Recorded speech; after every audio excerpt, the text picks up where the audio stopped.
Yohanes 19:30. Sesudah Yesus minum anggur asam itu berkatailah ia, sudah selesai, maka matilah dia. Mati diracun ini Nabi nih. Lalu kemudian ketika kita berbicara mengenai tema, Bung, sekali lagi saya katakan kepada saudara-saudara, Anda membawa taat menyembah Muhammad karena kita harus taat kepada Muhammad katanya. Di dalam kitab saudara, di situ ya majikan juga dianggap Tuhan. Lihat, hai hamba-hamba, taatilah Tuhanmu yang di dunia dengan takut dan gentar dan tulus dengan tulus hati, sama seperti kamu taat kepada Kristus. Wow. Jadi kamu harus mempertuhankan majikanmu. Kata Tuhan di situ Kurios sama dengan Yesus. Kurios juga diajukan kepada Yesus. Berarti tuan-tuan dari hamba-hamba itu juga adalah Tuhan. Taatilah mereka. Taatilah Tuhanmu di dunia dengan takut dan gentar dan dengan tulus hati, sama seperti kamu taat kepada Yesus. Kalau Yesus Tuhan, maka kamu harus taat juga kepada majikan.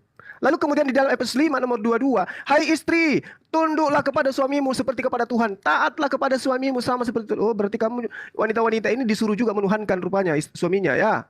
Ya, karena taat itu berarti menuhankan. Nah, Tuhan yang kami sembah, Al-Quran mengatakan, Bismillahirrahmanirrahim, kanan nasu ummatan wahida, faba'atallahu nabiyyin, mubashirina wa mubathirina, wa anzala ma'ahum kitab bil haqqi liyahkumu bainan nas.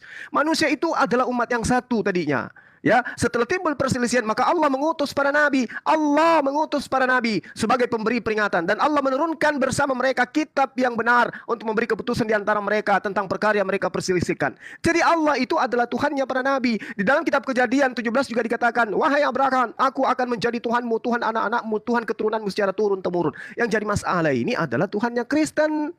Ya, Tuhannya Kristen ini yang bermasalah. Entah Tuhan dari mana ini datangnya. Kemudian ketika Anda berbicara mengenai kurban, Al-Quran mengatakan, walikulli ummatin ja'alna mansakan liyazkurusmallah ala ma razaqahum min bahimatil an'am. Dan bagi setiap umat telah kami syariatkan penyembelihan kurban agar mereka menyebut nama Allah atas rezeki yang dikaruniakan oleh Allah kepada mereka berupa hewan ternak. Memang semua nabi itu mengajarkan kurban. Tapi tidak ada satupun nabi yang mengajarkan kurbankan Tuhannya, gitu ya. Hanya di Kristen Tuhannya jadi korban. Jadi kamu harus banyak belajar supaya kamu itu paham, memahami tentang konsep ketuhanan. Lalu kemudian mengenai Al-Quranul Karim Anda bahas, si anak kecil kiamat. Di Al-Quran itu menerangkan manansakh min ayatin aw nunsiha na'ti bi khairi minha aw mithliha alam ta'lam annallaha ala kulli syai'in qadir. Ayat yang kami ganti, yang kami hilangkan dari ingatan kalian, pasti kami ganti dengan yang lebih baik atau yang sebanding dengannya. Tidakkah kamu tahu bahwa Allah Maha Kuasa atas segala sesuatu? Dan itu benar adanya. Jadi kalau misalnya Allah kemudian ingin masak nansuk, itu biasa dalam Islam. Yang masalah itu di kitab Anda, coba di dalam Markus 15 nomor 28 tadi itu. Bisa enggak Anda menunjukkan original teksnya? Bisa enggak? Manuskripnya. Manuskrip dari mana yang Anda bisa dapatkan itu? Tidak akan pernah bisa Anda dapatkan. Manuskrip dari mana? Sementara kami umat Islam, meskipun seluruh manuskrip itu dihilangkan, kami ada penghafal. Sekarang coba hilangkan semua kitab kamu. Siapa yang bisa tahu Bible itu seperti apa? Nah, akan ada yang bisa tahu. Demikian. Saya tadi bentar ya Bang Yonatan. Tadi Bang Mozart kena peringatan. Jadi sama tadi untuk menjelaskan sudah semua closing kan tadi. Kiamat sudah closing. Sekarang ada closing ya begitu. Iya.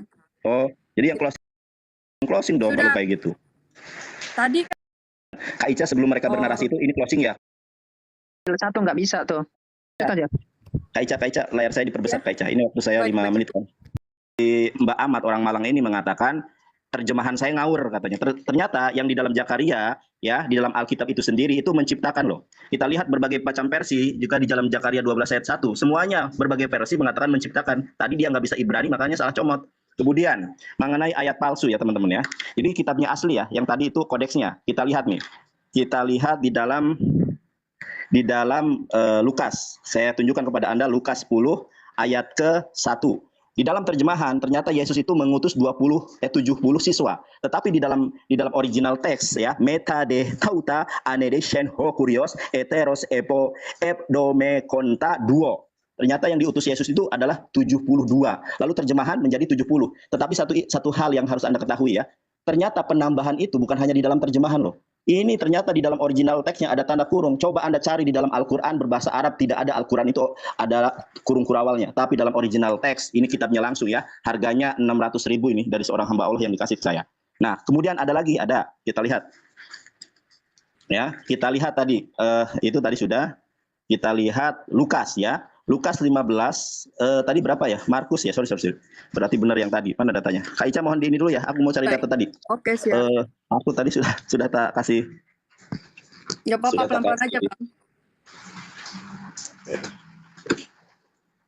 Nah, sudah Kak Ica.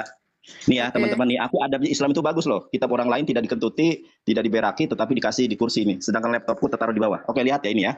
Markus 15, coba ayat ke-28-nya ada tidak? Markus 15 ayat ke-28. Coba Kak Ica lihat nih ya. Ini kata Markon ya, karangan Markus ya. Pasal 27 ayat ke-27 langsung ke ayat 29. Di mana ayat 28? Sedangkan di dalam terjemahan Alkitab Indonesia ada ayat 28. Itu dari mana? Itu tentang nubuatan Nabi Muhammad yang dihapus, saudara-saudara yang terkasih. Dan itu tentang peristiwa Yesus diserupakan. Saya bisa tunjukkan dalilnya. Kalau Yesus tidak disalib, kalau Yesus itu menikah. Kita kembali ya saudara-saudara yang terkasih kepada tema ya. Tema kita pada siang sampai sore hari ini adalah, pernahkah orang Israel, Yahudi menurut Torahnya menyembah Yesus Kristus, menyembah Tritunggal? Tidak ada. Sedangkan kita cari ya, apakah orang Israel itu menyembah Tuhannya umat Islam? Ada Kak Ica. Ini tadi saya sudah tunjukkan ya, di dalam Shefer Shemot, Ferek Esrim, Mispar Stayim. Saya bacakan nih bahasa Ibraninya. Anohi Adonai Eloheha Asher Hoshetiha Me'araj Mishroyim Mebet Al-Badim. Nah, kita lihat di dalam tafsir rasaknya dikatakan apa? Innallaha Rabbuka. Sesungguhnya Allah itu Tuhan kamu. Ini dari Yahudi saja percaya bahwa sesembahan umat Islam adalah apa yang disembah oleh Musa. Kitab Keluaran 20 ayat kedua itu kitabnya Musa. Ternyata kitabnya Musa mengkonfirmasi bahwa Tuhan yang benar itu adalah Tuhan umat Islam. Karena sesembahannya sama dengan umat Yahudi. Ini original teks. Makanya harusnya yang menghadapi saya itu Pak Bambang Nursena dengan Ibu Rita Wahyu. Kalau Benih Hatargum ya, keok semua saudara. Dor, terimalah kebenaran. Itu makanya ini Ibrani, Yunani, Arabik, bisa baca saya. Kalian terjemahan. Habis gitu salah lagi. Orang itu di TikTok sudah banyak yang mualaf loh. Gara-gara kami para pendapat muslim ini, terutama gara-gara Bang Juma, nanti tambah semua masuk Islam nanti saudara. Masya Allah, terimalah kebenaran. Dor, meong. Oke, close statement ya. Sudah ini ya waktunya.